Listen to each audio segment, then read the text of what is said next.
پەتای کۆرۆنا ڕۆژ لە دوای ڕۆژ زیاتر بڵاو دەبێتەوە و ئاماری توشبووان ڕووی لە هەڵکشانە.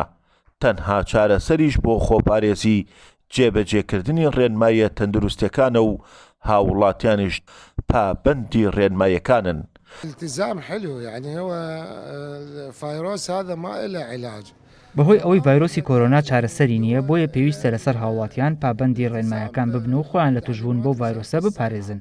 هاوکات پێویستیشە لیژنەی تایبەت بۆ هاوکاریکردنی ئەو خێزانانە پێک بهێنرێت کە تووشی کۆرۆنا بوون. يراد متطوعين ناس متطوعين. لبس الكفوف والكمامات طبعا هو لمصلحة المواطن. دەبێت هاوڵاتیان لێ خوێنەوە پابەندی ڕێنمایە تەندروستیەکان ببن چونکە ئەرکی هەموو کەسێکە خۆی و خێزانەکەی لە توشبوون بە کۆرۆنا بپارێزێت. بە تایبەت لە کاتێکدا کە کۆرۆنا لە عێراق زۆر بە فراوانی بڵاو بۆتەوە ڕۆژانە کەسانی نزیک و هاوڕێکانمان تووشی ئەو ڤایرۆسە دەبن. أقاربنا صديقاتنا جوارينا الناس اللي نعرفهم يعني قام صح يصير بهم كورونا. إن شاء الله الصحة والسلامة للجميع. هیوای سەلامەتی بۆ هەموو گەلی عێراق دەخوازم. دەبێت هەمووان پابەندی ڕێنمایە تەندروستیەکان ببین بە تایبەت بەکارهێنانی دەمامک و دەستکێش. دەشبێت هاوڵاتیان لە قەرەباڵغی دوور بکەونەوە.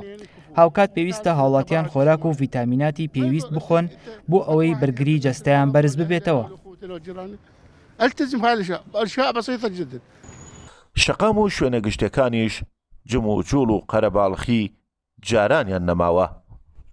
بڵاوبوونەوەی نەخۆشی پەتای کۆرۆنا لە بەغدای پایتەختی عێراق وهای کردووە کە هاوڵاتیان خۆیان پابەت بوون و ڕێنمایەکان جێبەجێ بکەن بە شێوەیە کە پێش کۆرۆنا ئەم شوێنە جمەی دەهات لە هاوڵاتیان، بەڵام ئێستا دەیبینن هاوڵاتیان خۆیان دوور دەکەونەوە لە قەرەباڵغی و ڕێنمایە تەندروستیەکان جێبەجێ دەکەن.